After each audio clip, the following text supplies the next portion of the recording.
Morning, everyone. Thank you so much for joining us. Just imagine that you're kind of walking into a room, see all the judges lined up in front of you. You see the four fantastic teams here at the Sustainable Venture Prize, all set. You're snuggled into a seat next to someone else, and you're getting ready to hear some really exciting, interesting pitches from some fantastic folks who've put their heart and soul into building sustainable ventures. So hello, I'm Stuart DeQ, the Executive Director of the Yale Center for Business and the Environment. And welcome to the Startup Yale Pitch-Off for the Sustainable Venture Prize. The Sustainable Venture Prize awards $25,000 to a really exciting and promising student venture that advances environmental sustainability. In addition to the prize money in and around here with the partnerships between SciCity and the whole ecosystem around Yale, it provides opportunities for mentorship, feedback, and networking. And we're really excited that you're all here joining us, and just particularly thankful for all the work that these teams have put into developing these businesses and taking the time to pitch here today. All the other applicants who put in the kind of time to be able to push their ventures forward. The team here at the Yale Center for Business and the Environment, Katerina, Eileen, Winner, Irvi, all these folks have done a fantastic job in putting this together this year, and the judging panel, who I'll introduce in a little bit. Also at the outset here, just like to, I know this is a virtual event, but we like to acknowledge where we are, where Yale University sits in this, and the folks who stewarded and honored the land before we were here. That includes Indigenous nations and peoples, including the Mohegan, Mashantucket Pequot, Eastern Pequot, Shakakook, Golden Hill, Pausagat, Niantic, and Quinnipiac, and other Algonquin-speaking peoples. The lands and waterways that are now the state of Connecticut were once their home and still are. We honor and respect the enduring relationship that exists between these people and this land. So as I mentioned, my name is Stuart DeQ. I'm the Executive Director of the Yale Center for Business and the Environment, and we really seek to educate and inspire interdisciplinary leaders through business solutions to the systemic environmental problems that we see in front of us, and always are inspired by the ventures that come in, because they're really looking at the DNA of new businesses that can overturn the apple cart and kind of see and design an economy that provides both social, environmental capital at the same time as generating economic capital. And so this is an incredibly exciting time of year for us to see how far they've come. If you'd like to learn more about all the activities that we have and that other affiliated centers have, there's a wonderful website, Entrepreneurship Across Yale, that shows the kind of diversity and depth of expertise of all the different centers of innovation that are in and around Yale, who really take the time and effort to collaborate with one another, listen to each other, and try to align and connect on different programming. So please take a moment to go check that out and sort of see how we're trying to build across this institution. We have some wonderful folks on the pitch who are going to pitch to us. I do want to take a moment to just introduce our judges. First, these are our venture finalists. We've got Dr. Anastasia O'Rourke from the Carbon Containment Lab, who's the managing director there. Carla Chismar, who is the head of ESG at CIFI.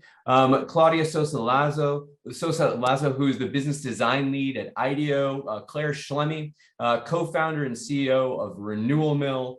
Jan Lowe, who is the co-founder and CEO of Lowe & Sons. And Oni Obiocha, who is the executive director of CT Next. We've got people who are former managing directors in and around Yale, CBAE advisory board members, winners of this prize previously, the founder of this prize. We've got folks from the School of Management, from Yale College, from the School of the Environment, people who've run programs all in and around this place. So it's a thrill to have everybody connected here. And we've got four fantastic teams, which you can see up here. And the order that we're going to run in today, as you're going to see these pitches, is we're going to hear from Fidgetals first. Then we are going to hear from Freshen. We are then going to hear from Simu, and then Atma Leather. So without further ado, and I think the team is ready to roll here, I'm going to introduce Fidgetals. So Phigitals is a blockchain-based API platform that seamlessly extends a fashion brand's existing e-commerce platform into a verified fashion resale marketplace, incentivizing brands and resellers into the circular economy by distributed trial commissions through smart contract technology. So really thrilled to have them here today. The floor is yours, and thank you so much for being at the prize. Great, thank you so much. Good morning, everybody. My name is Lacey Thorne. I'm here to discuss my venture Phigitals, and we are tackling the environmental burden of the fast fashion industry. So the fashion industry's incentive model is broken. Brands only get paid once, even though that garment trades hands multiple times via third-party resale platforms like StockX, eBay, ThredUp, Poshmark, and The RealReal, leading brands to adopt an incentive model of low quality, high turnover, fast fashion that trains the consumer to return to the traditional retail transaction point because that's where brands get their profit. The result is an oversupply of fast fashion that is destroying our planet, accounting for up to 10% of carbon output annually, which is more than international flights and shipping combined.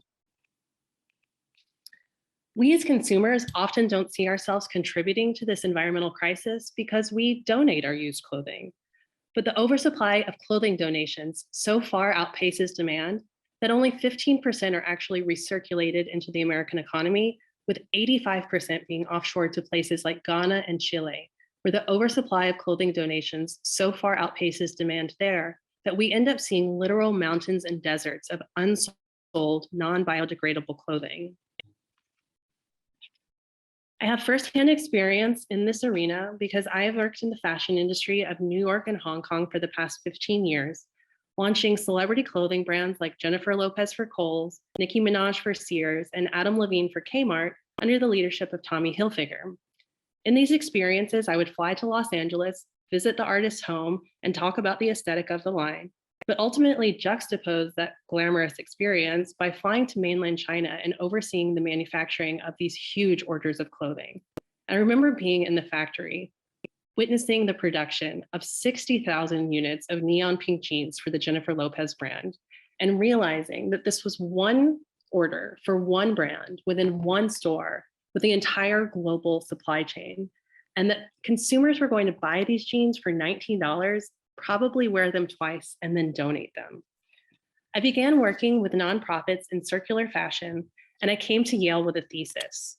If we can change consumers' minds about secondhand fashion, we can take advantage of the existing apparel supply and reduce the carbon associated with new product manufacturing. So the good news is that resale as a service is growing. The secondhand market is projected to double in the next 3 years, reaching $77 billion domestically by 2025. But our competitors don't solve the incentive problem. None of these platforms, Poshmark, ThredUp, The RealReal, or Depop, bring brands into the profit loop. So even though they're showing high records of growth, 25% growth year on year, 35%, 67%, 100% growth by Depop, which was acquired by Etsy last year for $1.6 billion. Since they don't bring brands into the profit loop, the brands have no incentive to stop the oversupply of fast fashion production. So I would like to introduce Phigitals. We start with the brand and incentivize the consumer to eliminate clothing waste. So what is a Phygital? Physical plus digital equals Phygital. We are an NFT marketplace for fashion items where users can add memories and increase the value of their individual garments, track the carbon offset of their closet. But what's really interesting about this concept is that upon every resale transaction, a royalty commission is distributed through the ownership lineage of the item to every person who's ever owned that item, pooling at the brand or manufacturer. Our business model is to license our API technology to brands, seamlessly extending a brand's existing e-commerce website into an NFT marketplace, allowing us for a royalty allocation as follows. 75% goes to the seller, which is in line with our competitors. 12.5% of every resale transaction goes back to the brand. Phigitals gets 2.5%, and then 10% is split between the previous owners. So what happens when brands and consumers can anticipate future royalties on clothing? Brands are incentivized to create quality clothing that lasts beyond the first generation user, and consumers are incentivized to buy and sell into the circular economy. In this model, you could buy and sell a jacket in the year 2022 and theoretically still be receiving profit commissions on it in the year 2050, considering if you took a good quality jacket, took good custodial care of that jacket, and then sold it into a community of people that would keep it in circulation. So how does it work? We start with the brand and attach a data code to the garment at the manufacturing source, tethering each individual garment to a unique identifier via the blockchain NFT. And the brand uploads marketing content and description to that NFT. So that when step 2, the consumer purchases the item, they scan the code on the physical item and claim the NFT digital asset, use the item and upload additional metadata memories to increase the product value and give it a storytelling, narrative, social media quality.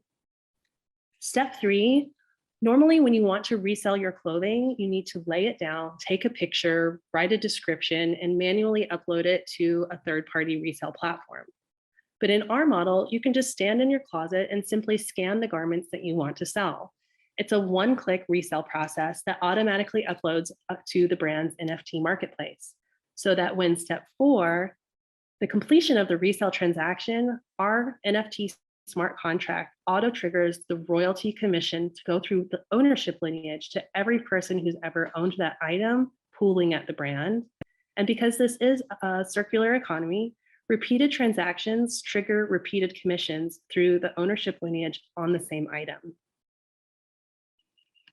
We have an enormous opportunity to lower carbon emissions associated with the fast fashion industry, which is projected to reach $1.3 trillion by 2025. But 87% of the total fiber input used for clothing is ultimately incinerated or sent to a landfill. And 20% of the 300 million tons of plastic produced globally each year is produced and consumed by the fashion industry. We are so close to achieving our launch goals, and the Sustainable Venture Prize is critical to our growth at this stage. We've been accepted into 3 Yale mentorship programs, the Founders Practicum, the Spring Accelerator, and the Sci-City Summer Fellowship Program, as well as an NFT accelerator program based in New York. We've assembled our tech team, Alter.io, based in Portugal, and gotten buy-in from clients like Andy Hilfiger and the head of circularity at Macy's, who see this as a way to open a new revenue stream for their brands while still achieving the sustainability initiatives set forth by their institutional investors. Our tech team has quoted us a $55,000 build fee, and we have $23,000 to go. Once we achieve funding, we can launch our MVP within 6 weeks, and we would love to be able to reference the Sustainable Venture Prize in conversations to our clients and investors.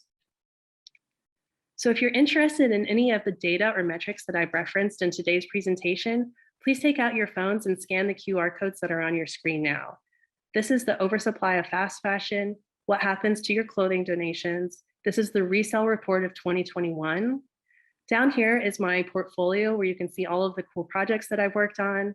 We would love to have you join us at the Fidgetal's Instagram. And here is our projected financials for years 1 through 5. Thank you so much, and I really look forward to taking your questions now. Wonderful. Thanks so much, Lacey. Fantastic presentation. And for everyone, the presentations from each pitch will be 10 minutes, followed by 10 minutes of Q&A from our judging panel.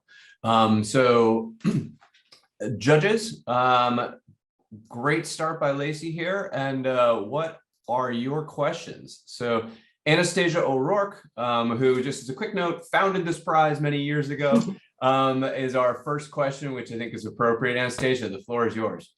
Thanks. Great presentation, Lacey. Super exciting to see this coming. And I can attest to the need for using a quick and easy way to resell clothes. That's a stumbling block for me. I have all sorts of things. Do I have the time to take photos and figure out where to put them? No, I do not. So this is a great on the consumer end. I'm wondering, how do you imagine actually selling this into, could you walk us through a bit, selling this into a brand? and or a retailer, which I see that as a bit different pathways. So the brand would have to go all the way up the supply chain, as far as I understand it, to the actual manufacturers to put this code on, and then it starts working. But what would the retailer's incentive be here? Can you just talk us through a little bit more step by step that process? Yeah, Thanks. it actually ends up depending on who is licensing our API technology. So whose website are we actually extending into this NFT marketplace? Because that is where the royalty commissions pool. So if the brand ultimately decides to license our API technology, it's only extending their own brand's e-commerce website. Whereas if the retailer chooses to do it, it goes back to the retailer website, and ultimately the royalty commissions go back to those individual licensees. Okay. Can I do a follow-up question? Yeah, Of course. It's actually slightly different topic, if that's allowed, Stuart. Yeah. Can you tell us more on tracking your carbon offset, what you mean by that? And if there's any way that you have calculated sort of the NFT's own and blockchain own environmental impact down in their supply chain. As we all know, blockchain's very energy intensive. So could you talk about those two aspects? We use what is called a layer 2 solution for minting our NFTs on the Polygon chain, which effectively bundles multiple different minting transactions to effectively take the gas fee, which is associated with the environmental impact, down to zero. So it's a solution called Polygon, and it mints onto the Ethereum blockchain, but the gas fees are very, very low. And when we talk about tracking the offset of the carbon for individual fashion items, there are metrics associated in this resale report 2021 that indicate that every time a garment is resold secondhand, about 87% of the carbon associated with the new product manufacturing is offset. So we can identify the carbon associated with new product manufacturing and then take away about 87% of that for every resale transaction that happens on the platform. Great. Thank you so much. Thanks for the questions, Anastasia. Claudia, the floor is yours. Hi, Lacey. Thank you so much for this presentation. Really, really exciting. The question that I have is around the various different parts of this model. So from the way that I am understanding it, you're figuring out a data tracker to place on clothing, right? And of course, there's a lot of considerations around creating that model, ensuring that the data tracker isn't corrupted at any point. And then in addition to that, you're also building a digital marketplace, similar to Poshmark or ThredUp, but with a completely different set of incentives. And so it seems like there's a lot of different elements of the model. Where are you going to focus first? Well, we are initially focused actually on developing the tethering between the physical sensor and the NFT technology. So right now we're doing it through QR codes on a label, but we want to make sure that the effectiveness of linking that QR code to the URL associated with the NFT is really watertight. So there's a bunch of different physical sensors that you can use. I think we're all now familiar with QR codes. You can also use NFC tags, NFC buttons. NFC stands for near function communication. You can basically just hold your phone up to it and it pops up. But in order to really lock down the security of consumers being able to trust this process, we want to make sure that we've tested the process for bad actors in the situation. So there are further opportunities. You can embed fibers into garments. There's things like diamond dust, as well as crypto-specific tracking sensors. But I want to make sure that we are not intermediating the concept of data tracking with the concept of physical tracking of the consumer and the garment.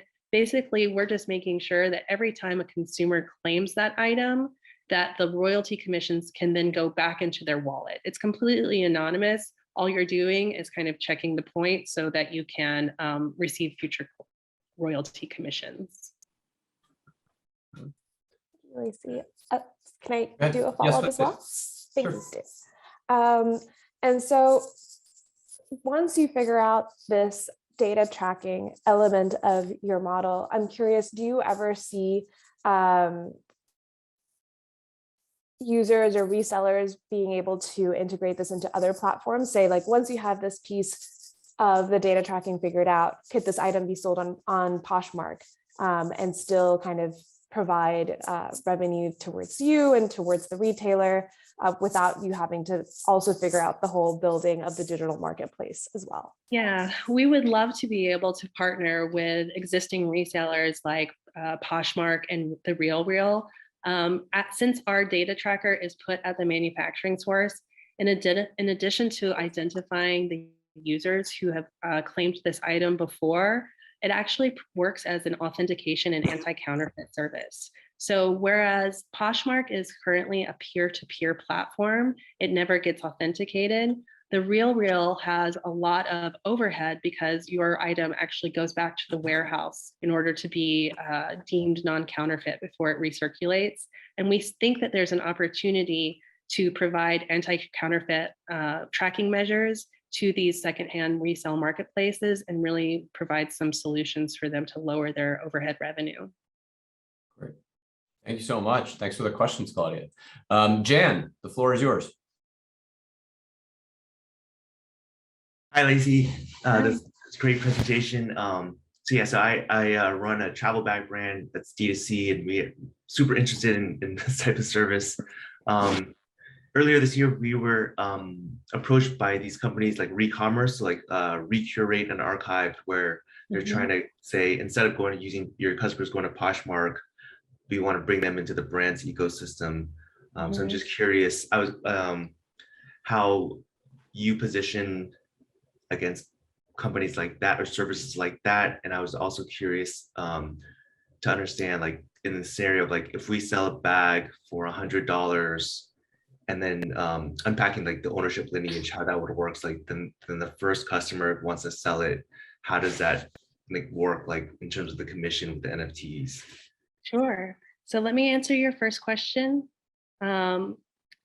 So you see our traditional retail competitors here: Depop, The RealReal, ThreadUp, here's us, StockX, eBay, and Poshmark. And then over here, we have our competitors, our B2b competitors like Recurate and Treat. Trove is a little different, but Recurate and Treat are very similar. However, because they are working with peer-to-peer marketplaces, I spoke about Recurate and Treat with the head of circularity at Macy's.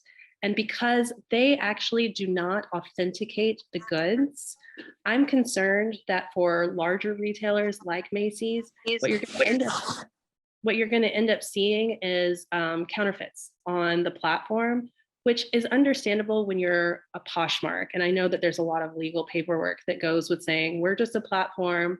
However, when you're putting your own brand name on it and you're saying, you know, use us as a platform to recirculate these objects, I think that retailers and brands have more of a responsibility to authenticate the goods, because they are also then selling the original authentic goods in their stores. So it's a concern for me that Recurate and Treat do not authenticate their goods. Also, you don't get the distributed profit commissions. And what's really cool about this platform, you can add memories to your garments, and there's an opportunity to kind of influence and use some kind of like storytelling, narrative, social media quality to show what your garment has done before it's gotten into the life of your hands. And so when we compare that to our closest competitors, I think that we still come out ahead. So to answer your second question, and can you remind me what that second question was? I apologize. Yeah, sure. It was just for my understanding, like if we sell a product for $100 to a customer, and then, you know, now it's on this, and then they sell it, you know, to another person. Yeah.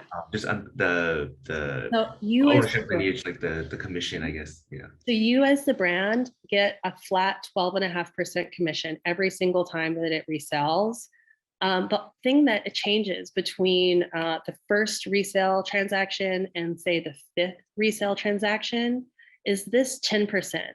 So if one person has owned it before me, that 10% goes to the one owner. However, if 2 people have owned it before me, that 10% gets split between 2 people. Does that make sense? Yeah, super helpful. Awesome. Nice Great. to meet you. Thank you.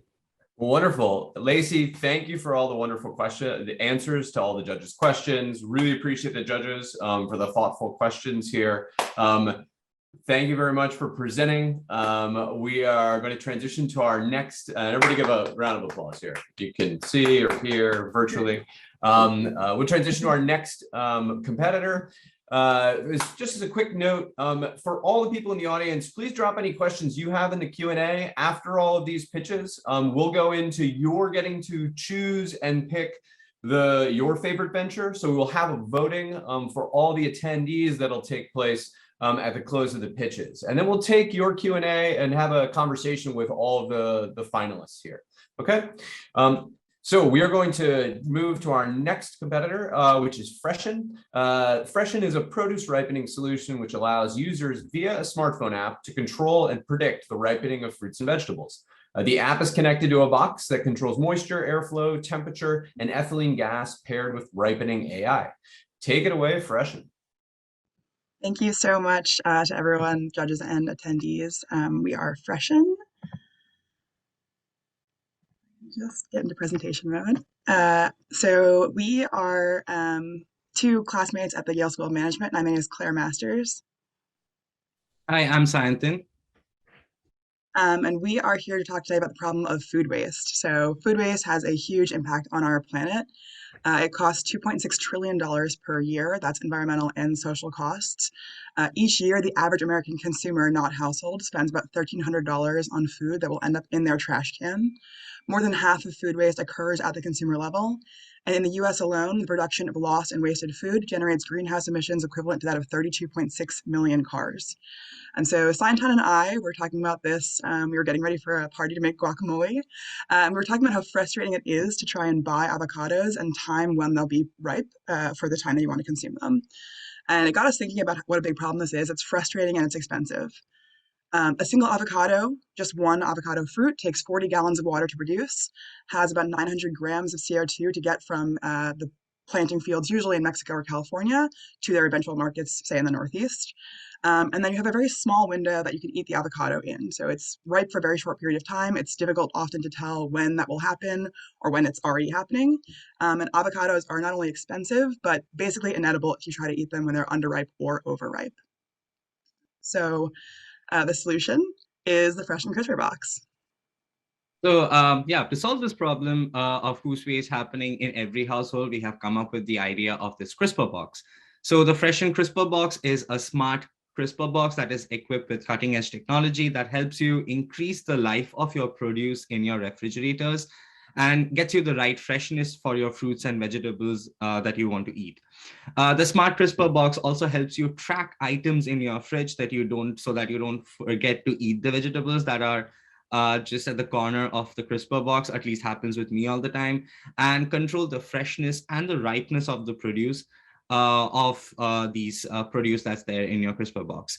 The fridges are also equipped, the fridges are going to be equipped with the CRISPR box, so it's easy for you to use and requires no additional effort. Plus, there are separate compartments for different kinds of produce that are available so that you can effectively store them and there is no way of cross-contamination happening. So in terms of the technology, the Freshen box uses 3 kinds of technology. The first is the image processing technology. Freshen CRISPR box comes with cameras and lasers that can assess the ripeness and the freshness of the produce in the shells of your CRISPR box, and additionally keep track of the stock of the produce in your fridge. The Freshen's uniqueness comes with the ripening technology. The box comes with a system where the right temperature, humidity, ethylene, and concentration can be maintained across each of the compartments of the produce in the CRISPR box based on the type of the produce and the intended life of the produce. And lastly is the IoT capability. Freshen CRISPR box utilizes IoT technology that helps you to communicate with other devices such as smartphone and by connecting to the Wi-Fi. And through this, you will be able to get reports of your produce on your app and allows you to control the life of the produce through the app. The box is able to connect with other home automation systems such as Alexa, Google Home to make shopping experience a more seamless experience as well. In terms of strategic positioning, if you see, there is no proper sophisticated product that is available in the market that can really help you with this problem. But the key differentiator of our product is the ability to control the freshness and the ripeness of the product and make it more predictable, so that next time when you take the avocados from your fridge, you know that they are ready. So in terms of the go-to-market strategy, there are two kinds of options that we have thought of. The first option is the B2b option, where we sell directly to the OEMs of refrigerators, let's say Samsung, LG, or Frigidaire. We license our technology and allow the OEMs to manufacture and distribute the product and sell these refrigerators equipped with Freshen Crisper box. In that way, Freshen Crisper box kind of becomes like a platform. And we believe that this model will be very effective because it will be a capital light approach for us. The second option is the B2c model, where we sell standalone crisper boxes to users who can retrofit them in their refrigerators. In this model, we will own the manufacturing and the distribution systems of the product. So in terms of the unit economics, there's three sort of primary drivers of revenue for this business model. So first would be the initial purchase cost of the crisper box, whether we go with the B2B or the B2C strategy. Then it'll be ongoing maintenance and service fees, and potentially having a freemium model with the app where certain features are available just for downloading the app and certain features you pay for. And then also ongoing cartridge subscription. So as we're refining our prototype, this will take more clarity, but currently expecting to have some kind of moisture capsules as well as likely an ethylene capsule as well. In terms of our sort of key priorities for the next coming months and years, first is to develop our prototype. So we're working on refining our idea here and really figuring out what needs to be in the first iteration of this product. We are hoping to incorporate in the next couple of weeks. Then we'll move on to sort of in tandem conducting consumer trials. We've been having a lot of conversations with consumers and doing a lot of surveys. But as we roll out the prototype itself, it'll be helpful to get feedback from customers themselves. And then lastly, this sort of brand building and consumer education piece, which is really important for our mission overall. So it's really important for us that Freshen is seen as a natural and healthy and safe way to keep your produce fresh and to control freshness. And so sort of educating the consumers, educating other businesses, and understanding that this is very often tech that is already happening in our food system. It's perfectly safe and reliable. We're just putting it in people's homes for the first time. In terms of our risks, Sayantan and I think a lot about this. So first is that safety perception, which I just mentioned. There is something off-putting for some consumers about being able to control your produce. That being said, grocery stores, distributors, farmers all do this very regularly in our food system. And so it is a proven business concept. We think very thoughtfully about our carbon footprint of our operations overall. So this is, if we're going to produce a physical item, there's going to be some sort of impact on a climate basis for producing this item. We would love for all of the components to be recyclable or reusable in some way. And so building that in as a constraint in our design from day one is something that's really important to our brand. And lastly, the energy footprint of our product itself. So a friend of mine recently shared that the average refrigerator in the United States uses 9 times more electricity than the average person in Ethiopia for an entire year. And so we're being really thoughtful about trying to be frugal in the electricity usage that this would require in addition to a regular refrigerator. In closing, we'd just like to share our mission, which is ending food waste one avocado at a time, and we're happy to take any questions from the judges. Great. Thank you, Freshen. Let's get a virtual round of applause for our next team here. Judges, the floor is yours, and I see hands already coming up. So Carla, love to have you ask the first question of Freshen. Hi, Claire and Sayantan. I hope I pronounced it well. I love this idea when I read it. However, I'm curious about who's helping you develop the technical aspects, the science behind ripening different kinds of fruits and vegetables. can be complex, and considering climate, like, where they're produced, the varieties, it can be, difficult to predict or even to try to control, even though there is significant work behind this that supermarkets and everybody is doing to be able to sell products. So can you tell us more about who's helping you develop this, and how many vegetables have you tried? Or, like when you're sort of like trying your first prototype, what have you done yet in that aspect? Sure. So I can just start us off by saying this is the reason that we chose the avocado as sort of our first produce item. I don't know how familiar you are, but for the audience as well. So avocados, again, I mentioned they're very expensive, very difficult to predict in ripening. The current best practice in farming is to just smash one of the avocados in a batch and see how ripe it is. So obviously not a great solution for the home consumer. You don't want to buy 30 avocados and smash half of them before you eat them. And the ethylene gas is such an important part of the ripening for avocados. So startups like Appeal have done a lot of work in this space in trying to lengthen the produce ripening window. And so that's one aspect that's really important, is before we even get to control, just making the ripening period sort of lengthened. And Sayantan, do you want to talk more about the tech? Yeah, sure. Thank you for the question, Carla. So currently we are, this is our team. So we are doing research and trying to find out what the design should look like. And again, there are certain research that has been already been done by certain other universities and startups. In fact, there is this startup called Sabermetric, which already does image processing or has developed image processing technology for scanning food items. And we are planning to reach out to them in order to get some data sets or collaborate with them to develop this technology, and then we can become like an integrator. In terms of the vegetables, we are currently focusing primarily on avocados. So right now, in terms of the stage of technology or what we have done, we have not built the CRISPR box yet, because again, that will require certain investments, which is this platform for. But we are right now trying to focus on the app, creating a mock of the app and how we can use develop the image processing technology. The next step would be the ethylene gas modulation. And just to add on to that point, another really compelling aspect of this would be that you get a ton of data about ripening. So if you have these cameras and lasers installed in fridges across America, you can get really, really good at your data and sort of fine tune the AI over time to get even better potentially at predicting ripening than we currently have. Can I do a quick follow-up, Stuart? Of course. Well, thank you. I'm glad you're looking into the science, because it will get more complex in time.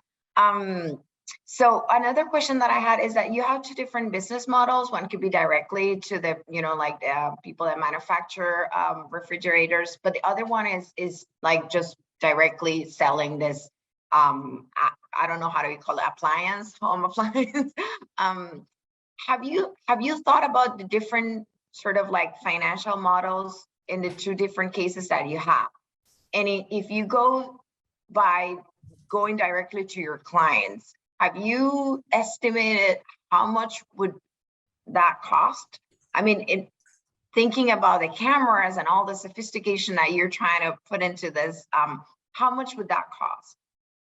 Yeah, so sort of the reason that we sort of got to the approach of there being two paths to the market is that my initial like hunch and hope was that it would be a direct-to-consumer sort of model. In conversations with Sayantan, who is much more tech and manufacturing focused than I am, realized that it might make more sense to have something that's integrated into the fridge from the outset, just because designing something that fits in most people's fridges is quite difficult, actually. And so we're still working on obviously refining the prototype, and that's something that we're thinking about from day one, is like, how can we make this as cheaply as possible? Because this is a product that will save people money, and so it's for people who are somewhat frugal and not people who are willing to spend thousands of dollars on something that sits in their fridge. And so that's a design constraint that we're working with for sure. And I think directly selling to the manufacturers can kind of not eat some of that cost, but be a way of sort of getting around the initial ticket price for selling this to individuals. And to add to that, scale. yes, to add to that, like as you rightly pointed out, we believe that if we go to the B2B path, we will be able to get a much larger scale, which will help us reduce our COGS substantially and sell it at a lower price point. Great. Thank you for that. Anastasia, next question from you, please. You're on mute. Thanks, sorry. Just a bit of a follow-on to that. I just wondered, have you thought about food waste in different institutional settings, not only in the home? So catering is a huge one. You know, all sorts of restaurants and that sort of thing, where they may be more willing to invest in a unit because they're going to be using it again and again and again, and have a bit more capacity potentially. And a problem. So imagine a Subway or someone like that, or imagine, you know, the other idea I had actually was like, what about on the B2C side, kind of a tie-in with the Whole Foods or someone like that, where you could actually buy a unit and then have the subscription type services that are going on, so that, yeah, it's part of a service offering that's already reaching consumers, so you're not trying to reach each individual consumer yourself. So just a couple of ideas and thoughts. Yeah, so absolutely on the first point, we've been talking actually to a classmate who ran a Japanese restaurant in Minneapolis about his process of ripening avocados, and their sort of, I guess, willingness to buy this sort of item. This was born out of just our own gripe with food waste, and so that's sort of the direction we've taken so far. But I think it's an absolutely fair point that a really good way to get that initial price point being high is to have somebody who can afford to pay that, and that's usually a business. And then we have been talking about integration and sort of product expansion with other companies. So one idea would be to have this programmed that your app says, oh, your avocados are going bad, but you can get more from Whole Foods and they're already ripe. So you can just sort of fix that issue right there.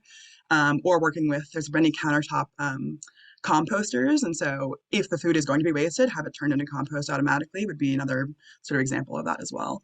So we're definitely thinking about expansion, but at the moment, just kind of need to get the prototype out and running.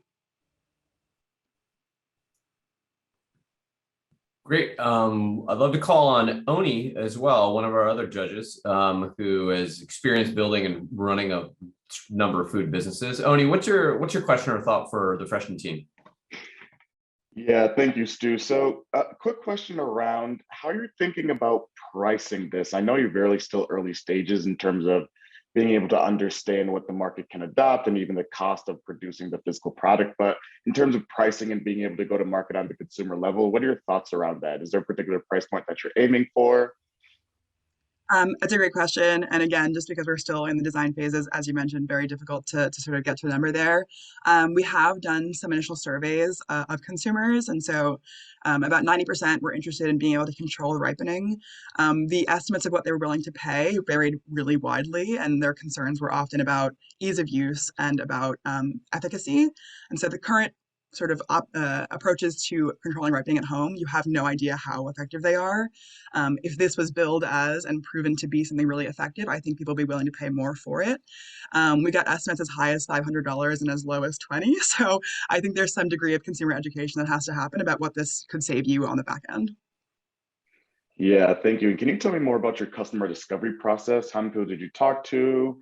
And like, who's your ideal consumer for this? How did you connect with them? Just more of kind of the customer input on designing this on the product side, the physical hardware side, and the software side as well, if those are two different things.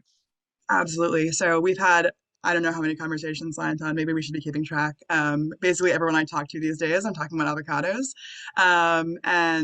This is really borne out as well by the women in my family who go grocery shopping and spend a lot of time worrying about cents on pounds of produce and thinking about that as a non-productive use of their time, and thinking about how you spend all this time trying to get the cheapest produce and then some of it still goes bad in your fridge or on your countertop.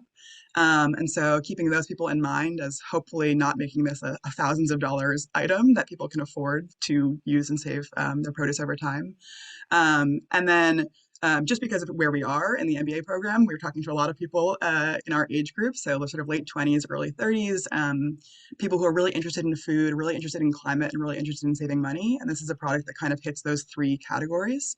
We've also had a lot of discussions about the positioning of this product as a climate solution or as a produce saving solution for foodies.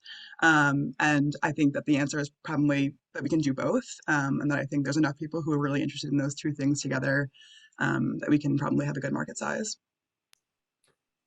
Thank you, Oni, for the wonderful questions and the rest of the judges. Freshen, it's amazing how quickly 20 minutes goes. Many thanks for the lovely presentation and for being a finalist in the Sustainable Venture Prize in 2022. I'm going to bring on our next team. We are rolling, folks, and audience members, please make sure, save your questions, write them down, get them into the Q&A function there. We will get to those just after the 4 presentations. So our next group is Simu. Simu is a Gen Z alterations company that intercepts clothes from landfills through a seamless approach to alterations. They envision a world where clothes find the consumers they fit and never enter landfills. The floor is yours. Thanks, Stuart. Hi, everyone. My name is Casey Sia, and today I will be telling you about Simu. Simu is a Gen Z millennial alterations company that diverts clothing from landfills through planet-saving clothing alterations. But before I speak a little bit more about my venture, I need to tell you a little bit more about my background. When I was a child, all of my clothes were hand-me-down clothing from my cousin who was 2 sizes larger than me. None of the clothes fit my style, and all of the clothes did not fit my size. So what I did was I taught myself how to sew. I figured out how to take in the sides of dresses and cut the length of certain shirts to make them fit myself better. But I never actually looked into the fashion industry until 2020, when I ripped the pockets off of my beloved trench coat and was deciding what I was supposed to do with this remaining fabric. Unfortunately for us, the fashion industry is one of the most polluting industries in the world, and no one can avoid it. According to the EPA, the average American throws away 81 pounds of clothing each year. That's 17 million tons of usable clothing we are landfilling, a lot of which is because it didn't fit someone's size at the time. In fact, 70% of online clothing returns cite poor fit as the reason why the clothes were returned, and 51% of consumers admit to bracketing, which is where they purchase multiple sizes of the same product with the intent to return the sizes that don't work.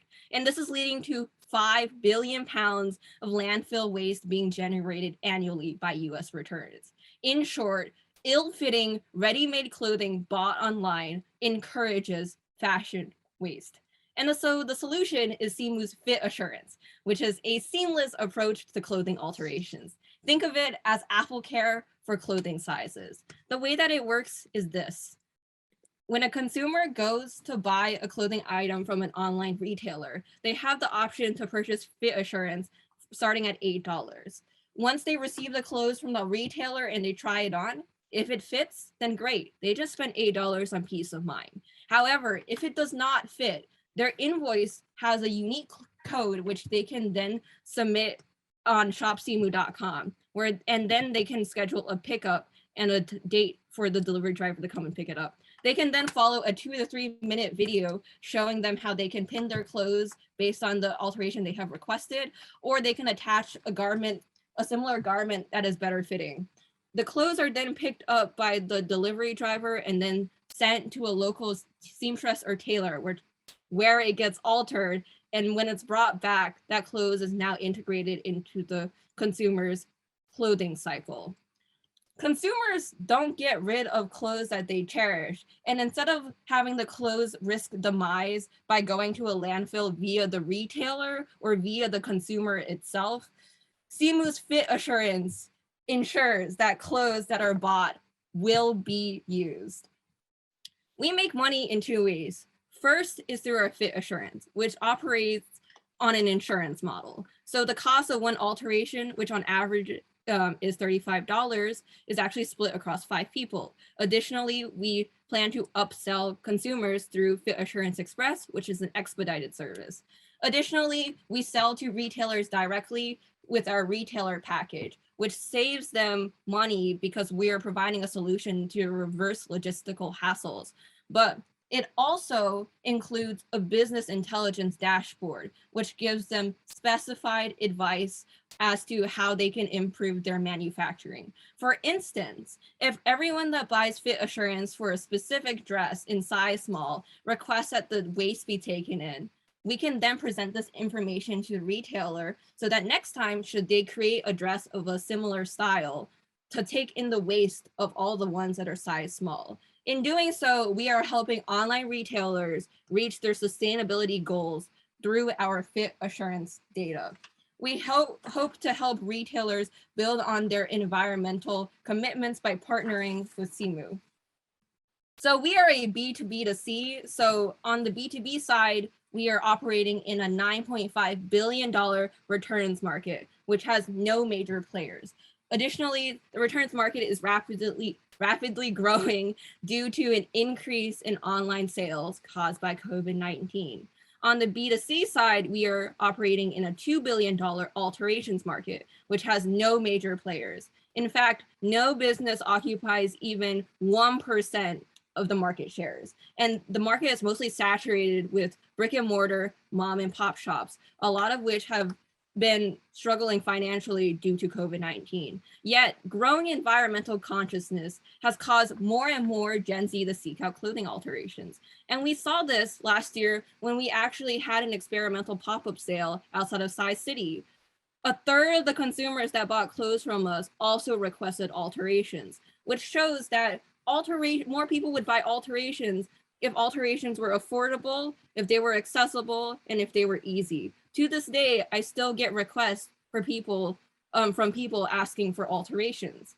Our main competitors are players in the returns market, such as Optoro, but none of these players provide specialized clothing suggestions that we do. Additionally, some of our competitors are local tailors, none of which have our reach because we are tapping directly into online retailers' consumer base. And none of them have our prices because they're not operating on an insurance model the same way that we are. Finally, our final competitors, clothing donations, which don't solve consumer sizing problems or retailers' reverse logistical hassles. So Simu's impact lies in our social impact because we are showing consumers that consumers don't fit their clothes fit their consumers. In doing so, we're promoting positive body image. Additionally, we are providing revenue impact in a sense that we are equipping a lot of local seamstresses, many of which who are immigrants and women of color with an additional stream of income. But our greatest impact lies in our environmental impact. For context, if we receive 81 pounds of clothing to alter every single day, which is how much clothing the average American throws away each year, we will have prevented nearly 30,000 pounds of fashion waste from going into landfills. We're measuring our impact based on the number of clothes we alter. Our team is advised by Jorge Torres, who is an original member of the investment team at Celias Capital, and which has partnered with consumer brands such as Casper, but it is also made up of me, the target consumer. I am a sustainably focused online consumer who is frustrated with the sizing issues and the amount of waste caused by the fashion industry. As a result, I almost see Simu as my life's work. I hope to be one of the people to make a tremendous impact on solving one of fashion's largest problems. And so at Simu, we imagine a world where no clothes ever enter landfills because clothing belongs in closets and not in the dumpster. Fit assurance is actually only our first step, and we have made some significant traction since we started 2 years ago. With the $25,000 that Startup Yale would provide, we would be able to bring on a technical co-founder who would help with a strong logistical background. Additionally, we would be able to finish our customer discovery interviews and begin our customer validation process. Simu hopes to solve one of fashion's largest problems, and we hope that you will join us on our journey to fulfilling that goal. Thank you so much for listening to this pitch.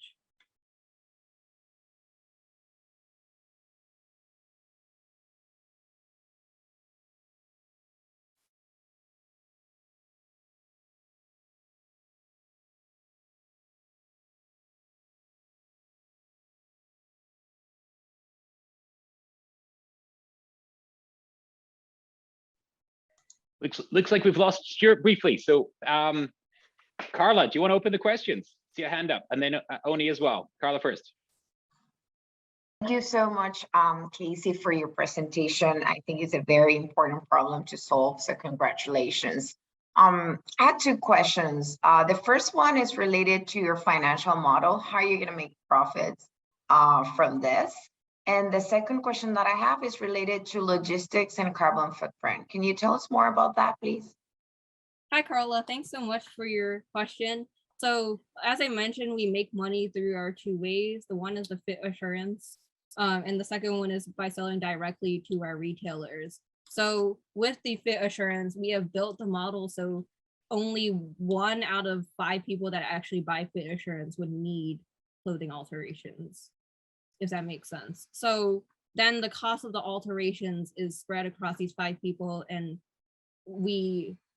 basically our model is based so that really 1 in 5 people actually need alterations. And we're also making money through, again, by selling to retailers directly, because we are solving a big proportion of their reverse logistical hassles.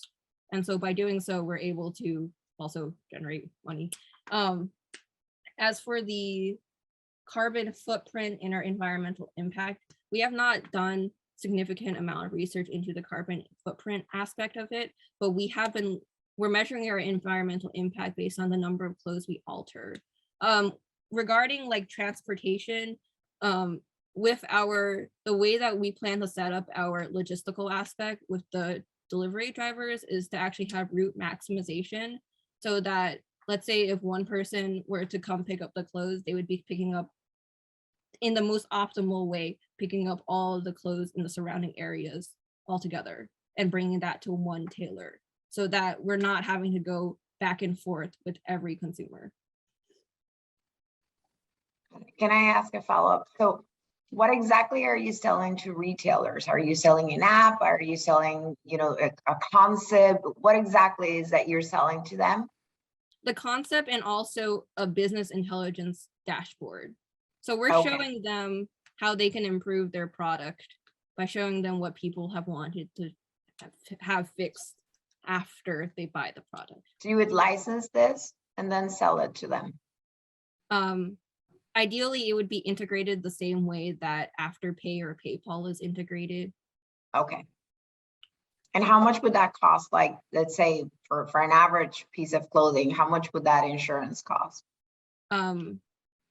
We have not done significant analysis in this area, but for the context of the returns being an issue, reportedly H&M, for every garment that is worth $50, $33 is how much they would spend on returns. So it is quite a big problem for retailers. And we've spoken to a lot of these online clothing boutiques, and some of them have said that they sell 300 pieces of clothing every single day, but they get between 50 and 200 returns every week. And obviously this number differs based on the retailer, but it does show that the returns is a very big problem for a lot of online retailers. Thank you, Casey. Thanks, Casey. And just so we get a chance for questions here, Oni's next up, and then Claudia. So Oni, you got your hand up? Go for it.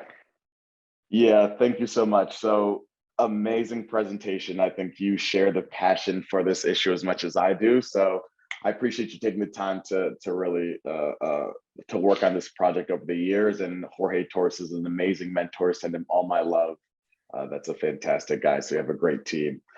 2 questions. One, as someone who would love to use this product, and as someone who doesn't have the steadiest hands, when I think about pinning and sizing, can you talk a little bit more of that process as a consumer? Am I recording myself like kind of in front of my iPhone or my laptop, that uploading process? Again, even if it's not built out, would just love to know about that onboarding, because the worst thing I want to do is make a human error early on, so then my alteration is incorrect. Oh, thanks, Oni. So basically we were studying a similar service in the UK called Sojo, which is online, it's literally Uber for tailors, except they're employing bikers to deliver clothes to London storefront tailors. And they use a similar process, which is there's a 2 to 3 minute video which shows you how you would pin your clothes. You would probably need someone to help you with that, like a friend, for instance, but it's actually quite easy. Also, we're telling people to find a clothing garment. If they're uncomfortable pinning, they can find a clothing garment of a similar style that fits them better. And then we can use that as like almost like a guide for the alterations we're about to perform. So many online retailers that we've spoken to, and also Sojo, have shown that like this has worked. And from some of the online tailors that I've spoken to, they have like shipments from across the nation and have not had really any problems with the alterations, because like people, the alterations videos are actually quite easy to follow. Got it. Thank you. And then one more follow-up, Peter, if I may. And then, tell me more about the alteration process itself. So I think you said that you're going to have, one driver and kind of like maximizing the route, doing a number of picks, bring back to one tailor. Why do you choose that versus, maybe working with local tailors to make it a more local process? Just be curious about the reasoning behind those two different strategies. So we have been thinking about both of those strategies, and that's where a technical co-founder would be very helpful. We've been actually studying two companies. One is Sojo, as I've mentioned before, but the other one is Copia, which has to do with food waste, which is a very timely issue. So Copia has actually outsourced their logistical, like transportation, to a third-party platform. But for Sojo, they seem to have been able to do it because they have a lot of tailors in London, which is where they're based. So we would still need to figure out how this would work. But ideally, if we were to, let's say, test this, it would be either in New Haven or in New York. New Haven, because I do know quite a few women who are very talented seamstresses, but don't actually have like a storefront. And we would figure out a way to coordinate that. In New York, there's a lot of tailors just in general. And because it is such a walkable city, it'd be really easy to figure out how that logistical aspect would play out. But again, like this is where the sustainability prize would be tremendously helpful, because we would be able to bring on someone with more experience in this area. Great, thank you. Thanks so much. And in brilliant judges 1-2s here, Oni initially had Claudia's question. So Claudia put her hand down, but then Claudia's got her hand up again because she has another one for you. Claudia. Thank you very, very much for the presentation. Really appreciate the energy. And also, as someone who is would love to use this product, I have a question around your pricing. I know that a lot of the way that you're thinking about it now is, the consumer buys this the way that I would buy Apple Care on a product. But I'm wondering if you've considered models where the retailer actually pays for this.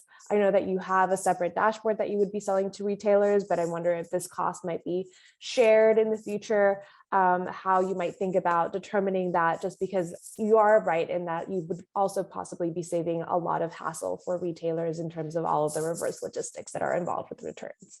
Thank you so much for your question. So yes, we have been looking into that. Ideally, like the alterations themselves would be subsidized by the retailers, but again, we're trying to work out the model, because like we are trying to figure out first who our first retailers would actually be. We're thinking currently middle market sustainable brands, but again, a lot of additional research and customer discovery needs to be done in this area. Great, thanks, Casey. We've just got maybe a couple more minutes left. I was wondering if I could pick on Jan, just because this is an adjacent sector. Jan, any thoughts from you?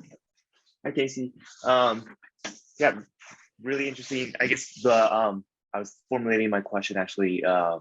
One thing to consider, we're going through this with our company of reverse logistics costs, and just trying to factor in the profitability. So like just using round numbers, like we pay $10 for a customer that wants to return the bags for a refund. And then I was thinking that then you would, so if, depending on how you map it out, but like if you're using parcel, then it's like $10 from the customer to the tailor, $10, or obviously I'm just using round numbers, then possibly $10 back to the customer. That's like another $20, like just in addition to the alterations fee, making sure to kind of factor in those costs as you kind of estimate your profitability goals. I think that would be a big that one crept up on us very fast. So keep that in mind. Thank you so Anything much. that- Yeah, go for it, Kizzy. Oh, I was just gonna say thank you so much for that advice. Yeah, that's why we originally were gonna start with shipping, but then we realized just how cost detrimental that would be, and also we were looking and we thought that carbon, like the amount of fuel we'd be using for the shipping, would just not be great. And so we are again still tinkering with that, and that is why the sustainability prize would be very helpful for us. But yes, that is the goal, is to find a way to transport these clothes in a much simpler and fuel efficient way. Quick follow, like this is not a question, but there's a company called, we're starting to use this company called Happy Returns, where they aggregate, I think to Claudia's point, like, and then that really lowers the reverse logistics costs. So there's a lot of like more B2B services that we're seeing in the past few months in this space. So that could be a resource for your venture. Thanks, John. I got the 2-minute warning from inside, but Anastasia, is it super quick? Yeah, it's really quick. Can you tell me how you're going to find all these tailors and enroll them? So thank you so much for that question. Quick answer. Okay, well, we've spoken to a lot of these tailors actually, and we found that there's actually quite a few women out there that are very talented seamstress that, like, for instance, one woman I spoke to made her own wedding gown. Like, she's very talented, she just doesn't have a storefront. And we found these women like aggregate in like communities, such as like in their church community and like, like local communities, and they exist out there. So if there's just a way for us to like tap into those groups, we would be able to find all those people to do our alterations. Great. Thank you so much. A nice quick question at the end. A round of applause for Simu, and back to Stu in the main room. Thank you. And wonderful presentation. And it's not an online pitch competition until someone gets kicked off the platform this time. So I'm back. Now we have our final competitors. Really exciting, and thanks for all the energy and amazing pitches had thus far. So we have Atma Leather, and they are working on manufacturing leather alternatives from food waste, core waste. The floor is yours. Really looking forward to your pitch. Thanks, Stu. Good morning, everybody. We are really excited to present our venture, Atma Leather, to you all. I'm Janali, and I'm the co-founder of Atma Leather. I'm currently a graduate student at the Yale School of the Environment, and I was previously working at McKinsey for the last 3 years. My co-founder and CTO, and also my best friend since middle school, Vidit, is also on this call, and he is currently completing his PhD at MIT. Our team also includes 2 partner universities in India that we are collaborating with on product development. Together, we are all bringing back the soul in leather by providing a humane, cruelty-free, and environmentally friendly alternative to the leather industry. So we're doing this by transforming fruit and crop waste to leather. So why are we doing this? The leather industry is responsible for significant environmental damage and also puts immense pressure on land, food, and water resources. Instead of producing 1 cow leather bag, you could provide drinking water to 1 person for 25 years, or charge their smartphone daily over a lifetime. Apart from the emissions and the water consumption, the waste generated is monumental. This includes carcinogenic heavy metals like chromium, which are a byproduct of the tanning process. In fact, about 90% of leather is tanned using chromium, which is then deposited untreated into wastewater and is responsible for polluting a number of Indian rivers. Overall, the production of leather hurts animals, the environment, and the workers who manufacture it. So we began looking for a sustainable alternative to leather and started exploring the food waste in India, since this is where we would want to manufacture. As Freshen showed us, the scale of food waste is enormous. And so the three most promising sources in India were mango peels and fruit from the pulp industry, where about 50% is wasted, banana stems, which are wasted every harvest, and wheat straw, which is typically burned and responsible for a lot of the air pollution in India. This waste has the potential to be upcycled instead of just rotting in landfills. Atma is capitalizing on this growing trend for environmentally friendly and humane alternatives. This is the right time for Atma. The fur industry has already transitioned to faux fur. The food industry is transitioning with meat and dairy alternatives. And leather is now ready to transition. We are transforming fruit and crop waste into leather. So here are some of our prototypes. The notebook and sample is made from banana stem, the bag's mango, and the folded sample is wheat straw. So I actually want to show you the banana stem notebook right here. You can see it in the flesh. You can see that it looks like leather, and I can attest that it does feel like leather. It's water resistant. It doesn't flake and peel over time like a lot of the other vegan leathers out there. So already we have prototypes from our 3 target materials. And we've explored the pros and cons for each as we plan to finalize the raw material source by June. Our real goal is to ensure that our quality of our prototype is comparable to animal leather. And we realize this is the most important factor for the success of our business. And that is why we're exploring multiple options. So this is a deep dive into the performance of our 3 raw materials across select metrics. You can see how different materials have different strengths and therefore applications. From this table, you can see that we've already matched the quality metrics of synthetic leather. And at this point, we do have the ability to use our raw materials for applications like maybe wallets, small card holders, maybe even bags. But our goal over this summer is to really try and match the quality of cow leather. And this will give us the flexibility of exploring more products. So at Atma, we are creating a product that is best on price, quality, and sustainability. When you look at our competitors, synthetic leather is made from polyurethane or PVC, both from petrochemical sources, making it less sustainable. Synthetic leather also tends to be flaky and isn't very breathable.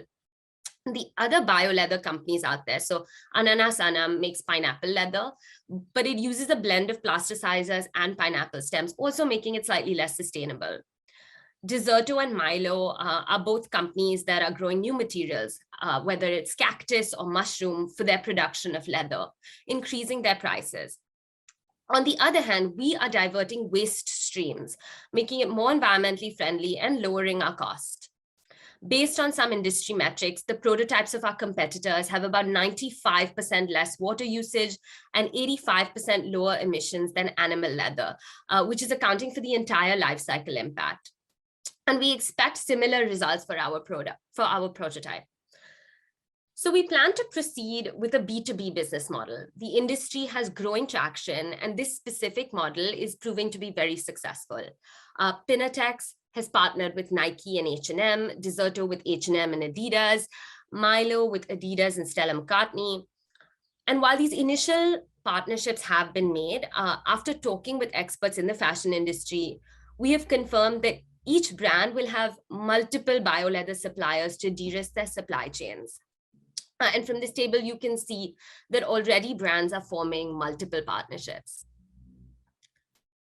Overall, the bio-based leather industry is a small part of the total $400 billion leather industry, but it is predicted to grow at a staggering 40% a year for the next 5 years, while animal leather is at a mere 5% and synthetic leather 12%.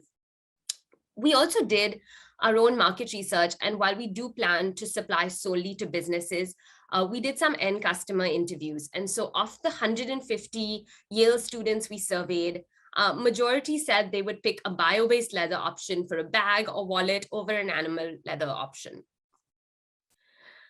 So what have we at Atma been working on so far?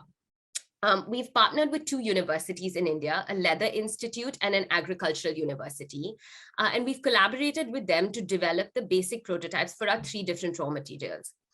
We've also finalized our raw material source for mango and for banana stem, but we're still in discussions for wheat.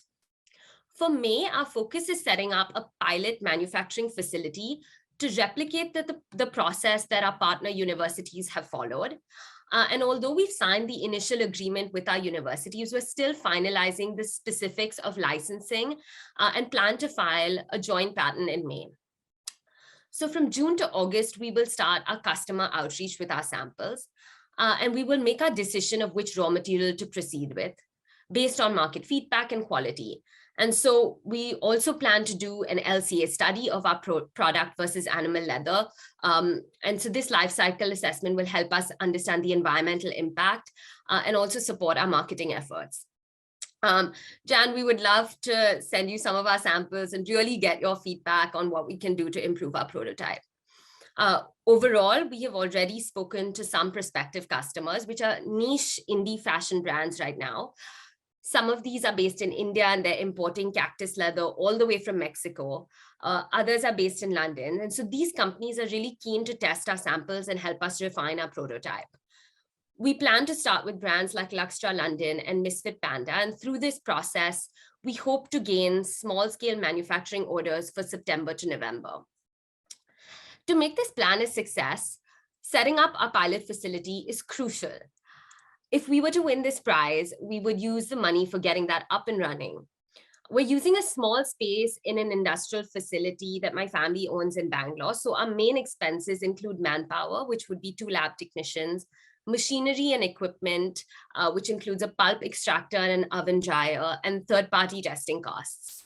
This facility and grant would then help us accelerate our journey towards customer orders and manufacturing. Until now, we have spent about $100,000 across licensing agreements, R&D for both universities and patent filing, and this spend is to be staggered over the next 3 years. Of this, we've raised about $15,000 from the Sci-City Summer Fellowship, and I'm happy to share that we will be a part of this year's summer cohort, and the rest is bootstrapped and from friends and family. And lastly, we are really excited to introduce our fantastic advisors. Mark is a co-founder of an ag tech VC in India. Monica is the co-founder of Jade, one of the most prominent fashion luxury houses in India. And Avinash heads McKinsey Asia's chemicals and agriculture practice. Our advisors have helped us find raw material suppliers, locations for our pilot's facility, and really connect us to people in the fashion industry. In terms of next steps, Vidit and I will both be working on setting up a pilot facility in India this summer. I will be going full-time and moving back to India as soon as I graduate in May, while Vidit will be joining soon after.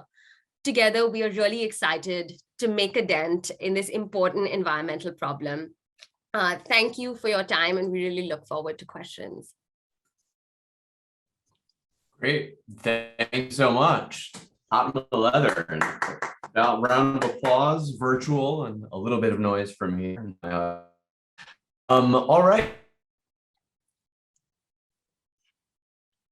Question from the folks on the judging panel. Jan, you are first.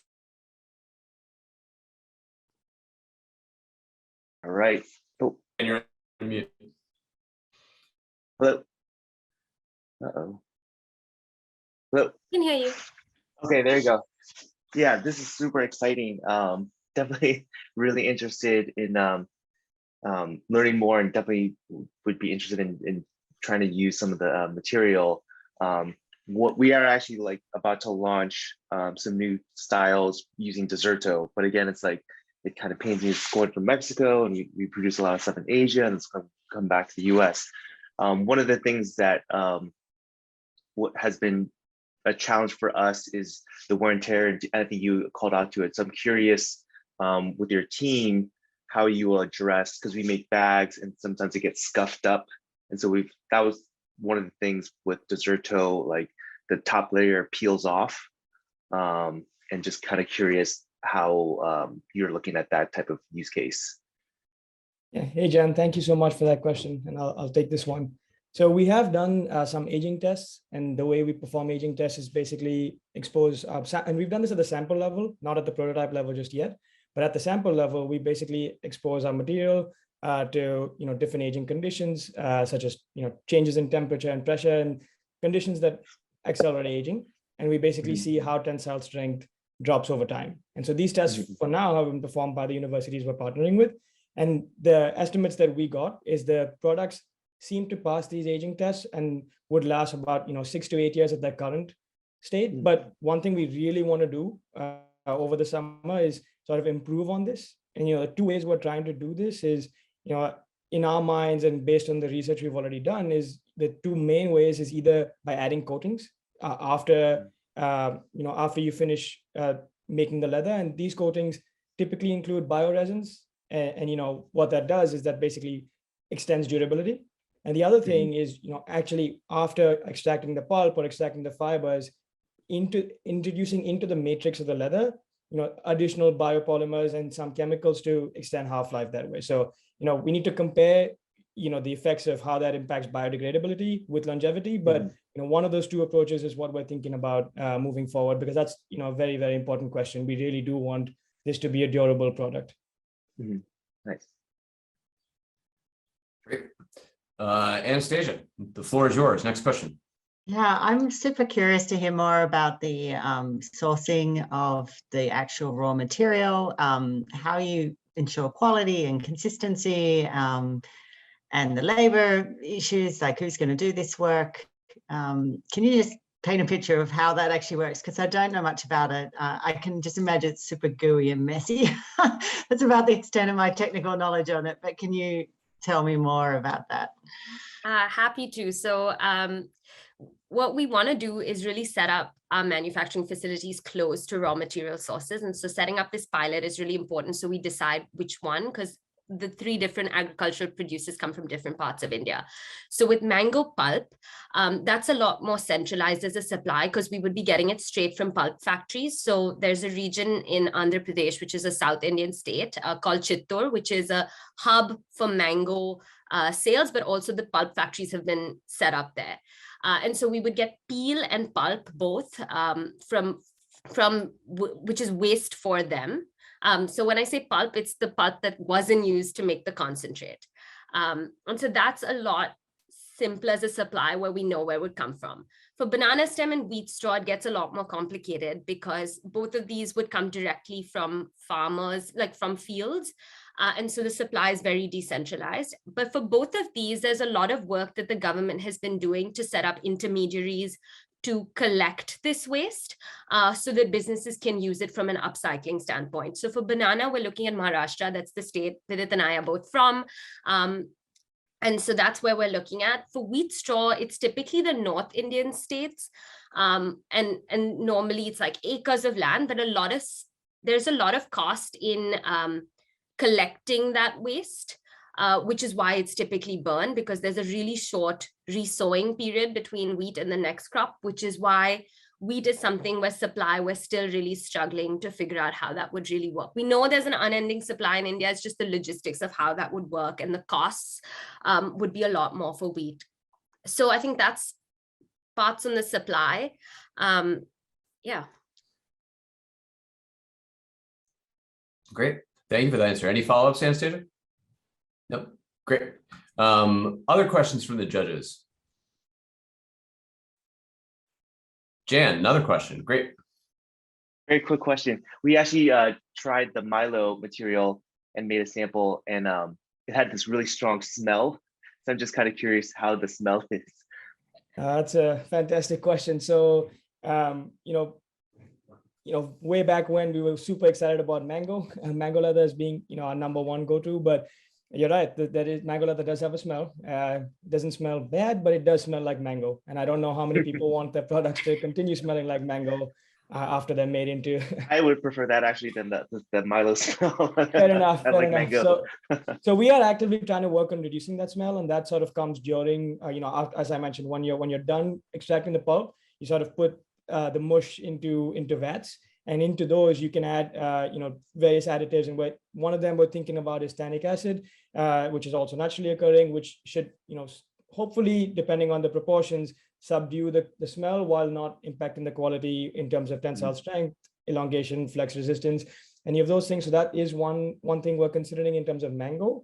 But in terms of banana and actually wheat too, there's actually no strong smell. You can't smell the banana, and you can't really smell the wheat. So I think for those two reasons, at least in my mind, I think I have my money is on the banana, but we're still actively, not ruling mango out and still trying to go through the summer while really trying to remove that smell. But yeah, great point. Okay. Nice. Just quick, like the smell did go away over time, so I don't know if you need to add anything, but just maybe wait a while, then the smell goes away. No, that's a good point, because this is all relatively early stages, but at this point, the smell does seem to be a little bit persistent, but we can obviously keep those waiting to see if that does decrease. But thank you for that. Yeah. Great. Yeah, it sounds like there's an internal betting market on wheat and banana and mango in the Atma Leather team. We have, I think, a time for one more question, potentially two from our judges. Oni, thank you so much. The floor is yours. Of course, thank you. Sorry if you already asked or answered this, but quick question on, you said you might have some difficulties aggregating the raw materials. Can you speak a little bit on how you aim to do that? Is that something you want to take on, something you might hire a third party to do? Because I imagine that can make things a lot easier, a lot more difficult on your end. Yeah, no, definitely do not want to be in the process of aggregating raw materials from different farms, but we do know a lot of intermediaries who are doing this. So there's a company called nature.farm, which is based, which works in terms of going field to field to supply farmers with a lot of these chemicals that degrade the wheat straw naturally, so that it doesn't persist and isn't burned. But they also do a lot of work to help businesses, and they collect a lot of this. So I think the capital cost to really set up a whole logistics infrastructure would be nuts. And so right now our plan is definitely to use intermediaries like them. The government also does give a lot of grants to businesses who are using this waste, but we definitely don't want to depend on that, because we've heard from different people that that's taken a long time. Great, thank you. Great. I think that is at time for questions. So if everyone could give Atma Leather a big round of applause, virtually and live. Thank you so much. And thank you to all of the teams for their presentations today. Really incredible, remarkable work that people are doing. The effort and time that you put into these is evident. The kind of care which you've thought about wicked challenges out there in the world and trying to solve them through ventures is really inspirational. And this is kind of a day that really gets us all excited about the future of possibilities and things that can happen out there. And now the hard part comes for our judges. So they ask good questions, and now they have to go out, and we will send them out into another room in cyberspace to make the decision over the course of the next 25 minutes. The rest of us will stay here, and the audience, so judges, thank you, and we will see you soon. The rest of us will stay here and have a conversation with the finalists, and also get to vote. Matt, who is and Irvi, who are taking care of all the logistics here in the background. We have two things for you to look at, so please pull out your phones. We're going to take a minute or two just to get your vote. So please scan the QR code to vote. And Matt has also dropped it in the chat where you can do that as well to select the team that you think knocked it out of the park today. That really the one that you really feel has the greatest chance and opportunity to make a nudge in the world that we live in today and put us all into a better spot. And then please also on the right-hand side, fill out the audience feedback form as well for how we can continue to do our jobs better around here, connect, demonstrate, and sort of highlight and show the fantastic entrepreneurs that we have in and around the community. So I'll just let everybody take a moment to do that, and then we'll turn to your questions for the panelists and a few that I have that I'd like to pose as well while we let the judges deliberate.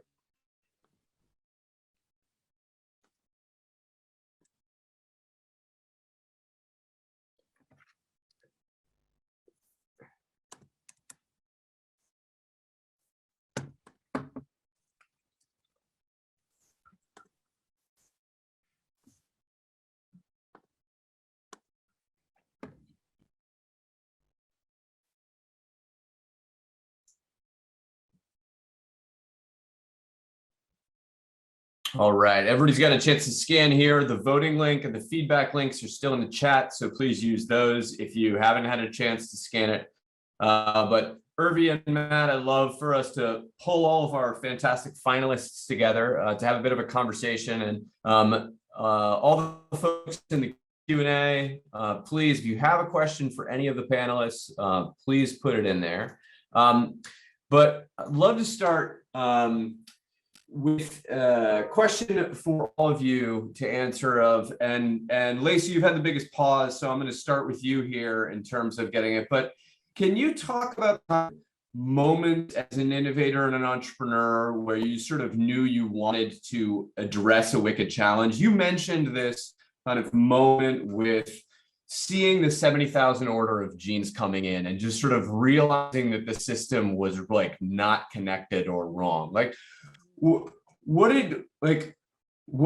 the sort of next steps after that? Kind of like, how did you know did you know you were in that moment at the time? And then like, where did you sort of get the courage and bravery to sort of start trying to figure out a wicked challenge? Like how does one do that?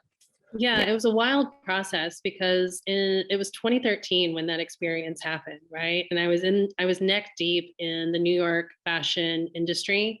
And it was kind of a slow unraveling of that process. So soon after, I had the opportunity to pivot my career away from fast fashion and into luxury fashion when living in Hong Kong. So I took that opportunity. And through working with luxury fashion goods, I started having experience with product that was not designed to be thrown away. I was like, okay, this is nice. But not everyone can afford a designer closet. So that wasn't the solution. So while I was living in Hong Kong, I started, volunteering with these NGOs that were focused on circular fashion, and they were coming up with some solutions, but they weren't scalable. They weren't like something that you could apply to the fashion industry as a whole. So that wasn't the solution. So when we left Hong Kong and came back to America, I ultimately applied to the MBA at Yale in sustainability, and my admissions application referenced this kind of concept.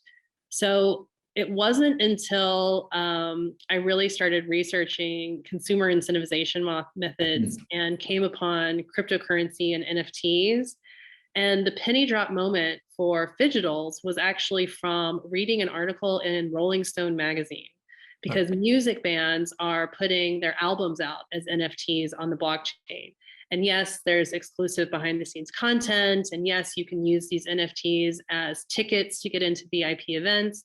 But what really caught my attention was that when those NFTs get sold, the smart contract auto-triggered a royalty commission back to the band. And I thought, okay, if we can connect physical items to NFTs on the blockchain, we can do a similar incentivization method with clothing brands. And that's kind of where it all came from. Yeah. And so Claire, did you have a similar, was there a moment that you look back on or kind of conversations with your mom? You were talking about the kind of people in your family who shop and are considering this. Like, did you just sort of say, this is the wicked challenge I'm really going to focus on? Or was it this kind of like sort of building of like lots of little things that were kind of coming in and sort of nagging at you? I would say much more like sort of a longer stream. I did not have like a big aha moment, but last year we had a course we were expected to give a pitch for a problem we wanted to solve. And I was just sitting around kicking ideas around, and I was like, I absolutely can't stand throwing food out. And how can we stop that from happening as best we can? And then over the last sort of year and a half, have been talking to basically everyone I can get my hands on about what the best way to solve that would be, and kind of have landed on our current solution. And so it's really been sort of a longer process. I would say probably like a lifetime of hating to throw out food is what caused the idea. Yeah. Great. And Casey, this sounds like something that from a very young age, you sort of like had in your head and mind of like, this is a thing I want to solve. But did it click in at a point of sort of saying like, oh, like what my experience was when I was younger, connecting to this kind of wicked challenge that I see out in the world? Like, where do you put that together? Yeah, so I kind of mentioned this, but in 2020, I ripped the pockets off of my beloved trench coat.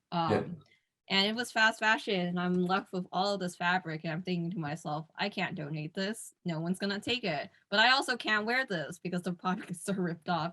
So I originally actually altered it into something new, which was like a mini skirt.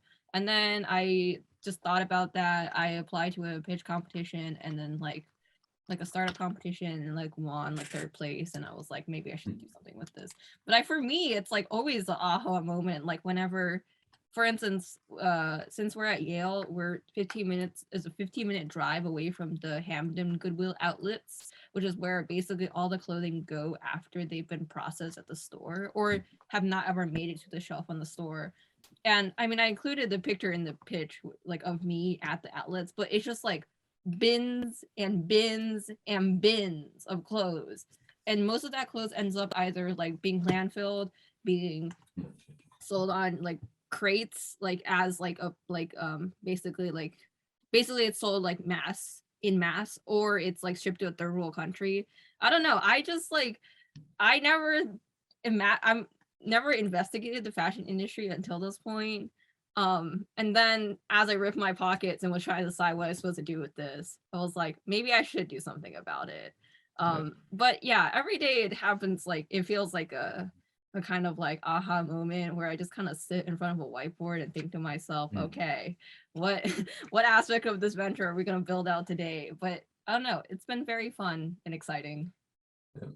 And Denali and Vinit, were you like, you met in middle school or like very early on, were you kind of intellectual partners seeking a problem to solve together? Or like, how did you decide, okay, here's the wicked challenge we see in the world that we're going to insert ourselves into trying to have a nudge in fixing?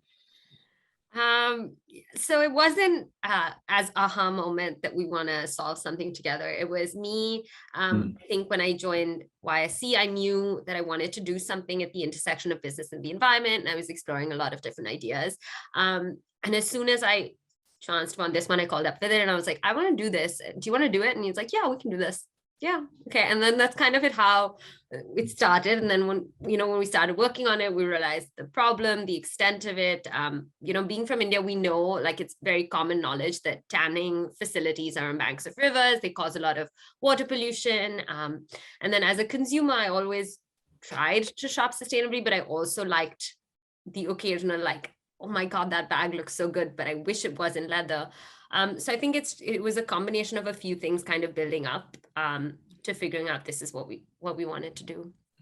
Just to add to that, I would say we have been intellectual partners for a while. Maybe not for Atma Leather, but generally we've always joked about back from late middle school to early high school, we should one day start something together. And we both come from families of entrepreneurs, so maybe that's where that's coming from. But I'm really excited that we finally sat down and started something together. So. Great. And yeah, Lacey, please go ahead. Yeah, I actually have a question for you, Stuart. This year, 3 of the finalists are into the fashion industry. Is that unusual for the competition? Is the fashion industry something that's gaining, adherence to solutions in this space? It's a really interesting question, Lacey. And we discuss this kind of every year as we come through and see different waves of applicants there. So there will be like a food set one year on sustainable food and agriculture, or there will be a whole set on battery storage, or like a whole element on kind of like different models of low to middle income solar development that happen. And we don't really know as to like what feels like it is kind of prompting the wave. Or what is it? What's the moment or element that's sort of starting or making people see that? We do see the kind of like, I think there's the zooming in and zooming out on wicked challenges of certain things kind of grab people's attention at certain times. And then it takes a certain amount of time for those things to develop and people to nurture those ideas and bring them forward. And do those all come at the same time? It's hard for us to know if it's like, just a bit of like it's random, or if there's sort of a wave that crests at certain times in different areas. But I think that there are ones that you do see sustained over time based on the people who come to the university and the kind of elements that are those wicked challenges out there in the world. Fashion, sustainable agriculture, elements on energy are ones that we consistently see as themes. And I think in part, and this is kind of a question that I have for all the teams, it seems well suited for people who can who don't mind expanding problems. Like, if you can't solve a problem, expand it, and also have the ability to kind of execute at a very kind of individual small level on developing something and putting it forward. And in this case, for you all, how do you manage the kind of balance between, I'm involved. Every question I ask, I see another part of the industry or the thing that I want to fix or solve, or that feels like a challenge, and I've got to execute on building this business, right? Where does the wicked challenge help inform your business? Where do you kind of get confused in that process because it feels too big and small? How do you manage pulling in all the kind of information and elements of trying to solve something larger than just your own individual venture? Or do you just focus on the kind of, now that we've got the framing and the kind of direction set, I'm just building and executing? Does anybody have any thoughts on kind of that balance between big picture execution, how the two help inform each other? Yeah, go ahead, Lizzie. Well, the nice thing about Phygitals is that once we actually figure out the strong tether between the digital asset and the physical asset, this platform can be used for the resale of anything. I recently found out that there's a huge market for the resale of sound equipment, and being able to expand this concept beyond the fashion industry and actually incentivize and increase the value of existing items within our ecosystem is something that I'm really excited about. But fashion just seems to be our first case use because of the large quantity of high turnover in the fashion industry. Cool. Great. Thank you for that, Vidit. Yeah, and sort of, similar to that, we definitely want to start off with fashion, but one thing that leather is very good at is the flexibility that it offers. You can go from bags to car seats to furniture. So that's something that we're thinking. But with that comes, you need to get into car seats and furniture. You need to be very durable. You need to last very, very long to be anywhere near competitive. And Deserto is doing something similar, and so we definitely want to, once we sort of get our foot in the fashion industry, we definitely want to think about improving on the technology, and that's something that I will not stop working on for sure, because once we have something running, it's going to be trying to get it better and better, and that's something that we really want to try next. So that's sort of a great question, actually. Yeah. What if the new car smell in your electric vehicle was always mango, right? I feel like that could be a potential selling point for some buyers. I agree. I mean, at that point, we're really going to sell it as a nice smelling car. You don't need air fresheners anymore. So no, we can do banana, we can do mango, whatever you'd like. Pick your new car smell. Great. Any thoughts on kind of in addition, as you're building these out, for any of the teams, Casey, Claire, Santiago, what are the things that are most useful to you at Yale in building this out? What are the bits that you're sort of finding where you're able to plant seeds or ideas, where you're able to kind of find resources you need? How is this place being helpful? Where could it be more helpful? Okay, I am not sponsored in any way by SciCity or CBay, but I would just like to plug SciCity and CBay for a minute. The mentors at SciCity and CBay are actually incredible. Erdvi, Matt, I meet on a regular, or Victor, and Peter, who is not here, but I meet with them on a regular basis, and we really just hash it out. I am SciCity's biggest fan. So yes, I would highly recommend SciCity and CBay, but also just the number of people that are connected with Yale. For instance, Vincent Stanley is the person who created the Worn Wear program at Patagonia, and he teaches at CBay. So it's just really nice being able to just find someone in this field who is very knowledgeable and can help address questions for someone who's just entering. But yes, SciCity, CBay will always have my heart. I'm not sponsored. I just really love these two centers very much. That really does. Thank you. That really is very kind, and warms my heart a good bit. Claire, you have a question? Yeah. Maybe just a different angle than what Casey took, is that I've really, really been grateful for the conversations I've had with classmates. And so Scienta and I were both at SOM, and just being able to bounce ideas off of classmates, whether it's over a cup of coffee or in class or at a party.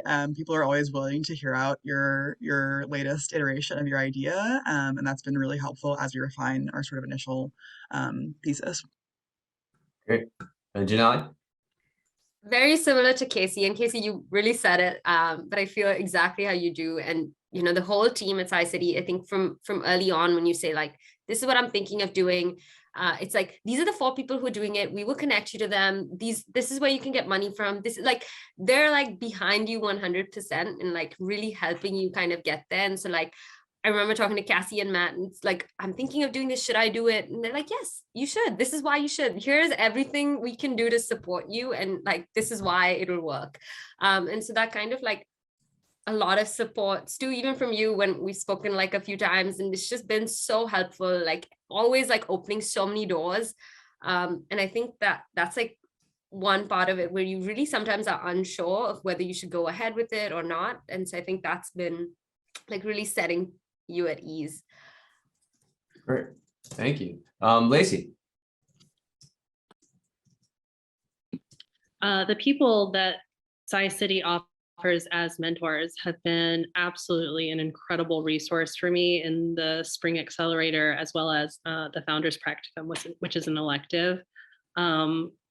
These mentors believe in this concept and me as a founder more than I did at the beginning, and have actually given me the confidence to pursue now talking to venture capital investors and going out and actually finding clients and being able to talk with these mentors on a weekly basis and know that I have a deliverable to them every week, and making sure that our time is used appropriately really funnels my energy into deliverable concepts that I can then report back to. And it's just wonderful to be able to have a person who understands the process of founding and can help kind of provide the breadcrumbs to lead to success. Yeah, I'd love to hear more. Do any of you have thoughts on these breadcrumbs? Like, how can so from our perspective, when we look at whether it's the IPCC report or people looking at the planetary boundaries or any of the scientific frameworks or these wicked challenges, what it looks like from our perspective at these centers is we need more of you. We need vastly more of you kind of thinking about how do you overturn the apple cart and like reshape systems on business models so that that is improving and enhancing the social and environmental capital that we see in communities. Like, how do we get more people engaged and involved or seeing themselves as these entrepreneurs and innovators? Where do we drop more breadcrumbs so people can come along? Like, do you have any suggestions or thoughts for us on like, where can we encourage more of you to be engaged in this process of building things? Lacey. So I heard a really great analogy the other day, and it was in relationship to your question, but somebody was asking a speed skier who really goes down the mountain very quickly through the forest, how do you make sure that you don't hit the trees? And the response was, I don't look at the trees. I don't look at the obstacles. I look at the path. I try to find the way around the path. So promoting that concept from an ideological perspective within SciCity, within Yale SOM, within CBay, it's not the obstacles that you need to be focusing on. Like, we all have insight and vision into our individual silos of knowledge. But so often we get focused on, okay, how am I going to overcome the hurdle in front of me, as opposed to kind of reframing the narrative and saying, how do I find my way around it? Because I know the solution. I know the ultimate goal. And so often that's what we share in common, right? That's the reason that all 4 of us are here today, is to be able to, effectively lower carbon emissions associated with our individual industries, right? So from that commonality, I think that there's an opportunity to kind of work backwards and say, yes, there are certain times that there are going to be obstacles and hurdles, but find the path. Look at the snow. Don't focus on the trees. I do love snow. So I'm thinking about skiing right now. So you got me in a good place. Other thoughts or ideas on kind of where do you, is it the target that we set? How do we remove obstacles for different types of entrepreneurs so that they get more engaged and involved? Casey? Yeah, so adding on to Lacey's point, so I am a Yale undergraduate, and so the entrepreneur space is actually quite daunting because we don't really have like very structured support in the way of classes and whatnot when it comes to building a venture, for instance. But like, not only like, I think for me, it's just like this mental roadblock was actually a very big issue in the early stages of Simu, and it's one of the reasons why it took me like basically a year to really bring something out of my mind into like an actual website, right? But one thing that I've learned along this way is just to like find the problem that you are so invested in that you literally stay up and just kind of like obsess about. For me, I found that was fashion. I mean, I think it's partially because of my background and like growing up with like clothes that like just didn't quite fit, and then just like seeing the amount of waste out there of like clothes that like people just get rid of. But like really being super obsessed, not with the solution, but so much, but with more of the problem, and like obsessing over the problem so much that it's one of those things that keep you up at night. I found that to be like very helpful. And maybe that is the like breadcrumb, is to like help people find that problem that they're just so obsessed about that they cannot stop thinking about it.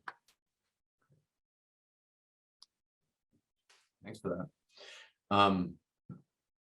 Did anybody else want to have a thought or? I can go. I think one thing that I found really helpful was this class at SOM called Entrepreneurship and New Ventures. And everybody was forced to do a 1-minute pitch at the beginning of that class on something that they cared about. And then based on that, like you were forced to think of an idea of a venture that you would run. And I think the process of doing that is really helpful because it tells you that what you're thinking about is like feasible. It could be a business.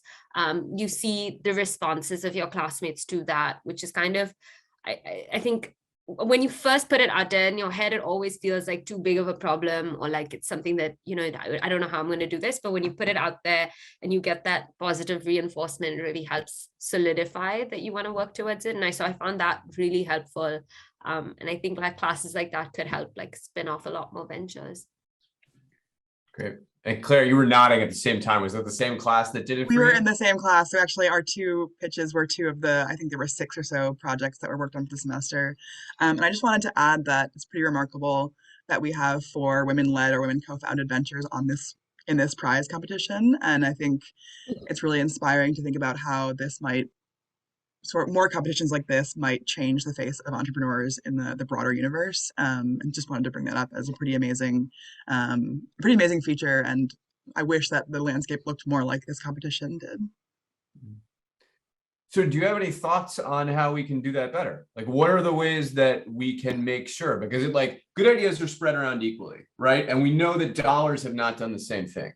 We know that like money has been allocated in ways that goes toward structures and people that have had more access to it over time. So like, where do we figure out ways where we can support and help, elevate all the folks who have equally good ideas, but may not have had as much access to capital, systems, mentorship, or support? Like, this is one thing, but what are the others? That's a great question. I'm going to pass it to anybody else who has a better answer. I feel like it's something I think about a lot, but wish I could solve. I'm not sure that I know the answers to. Lacey? I mean, I don't want to like dive into a problem that doesn't have an immediate solution, but I think probably culturally, you don't see women given the opportunity to think outside the box and approach an entrepreneurial identity as much as you do. I think it's just kind of baked in culturally for men to pursue that path a little bit more. So, if I was going to walk away with a solution within this conversation, I would say talk to your daughters about entrepreneurial ventures and start letting them know about, role models within the entrepreneurial community that they can focus on. Great. Yeah, I'd also like to kind of give credit in this ecosystem in the area of where, the prize that we have founded here that we're working on, Anastasia as a PhD student went around because she wasn't getting access to resources in areas and helped create.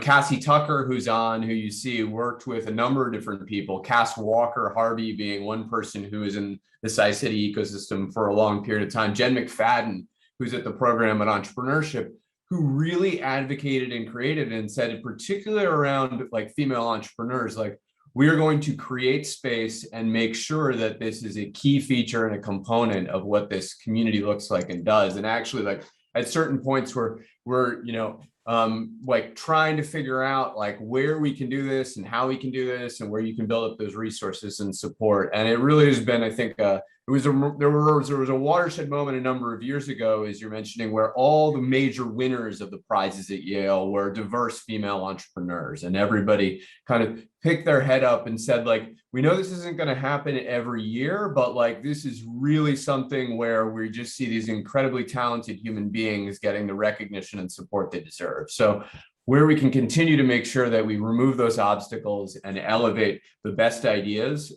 is hopefully what we can aspire to in and around this place. And with that, our judges are back. So they've obviously had to hash out a very difficult decision. And we are going to start with a drum roll, and Irvi is going to give us the Audience Prize Award winner. So everyone give me a drum roll, a virtual one. All right, Irvi, the floor is yours. Amazing. Hello, everyone. I'm very excited to announce that the Audience Choice Award for the Sustainable Venture Prize 2022 at Startup Yale is Atma Leather. Congratulations. Great. Congratulations. And our judge wrangler, Peter Boyd, who we just Peter, when you were out, you actually did receive a compliment on your support and mentorship as well, which I know you appreciate those. So just during the Q&A, which I know warms the heart a bit. And I'm going to turn it over to you to announce what I know was a very difficult decision, but who is the winner of the 2022 Sustainable Venture Prize? Yep. So judges, there's offers in there for mentorship, customers. It's for all four and ideas. So there's some great notes there. But the judges have awarded the Sustainable Venture Prize 2022 to Atma Leather.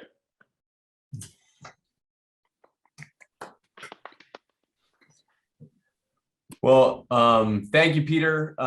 Thank you to the judges. Most importantly, thank you to the teams for all the time, effort, and energy that you've all put into these incredible ventures. The team at the Yale Center for Business and the Environment, incredibly well done. The partners at Sci-City who kind of make this whole thing work, you're wonderful, and we deeply appreciate you.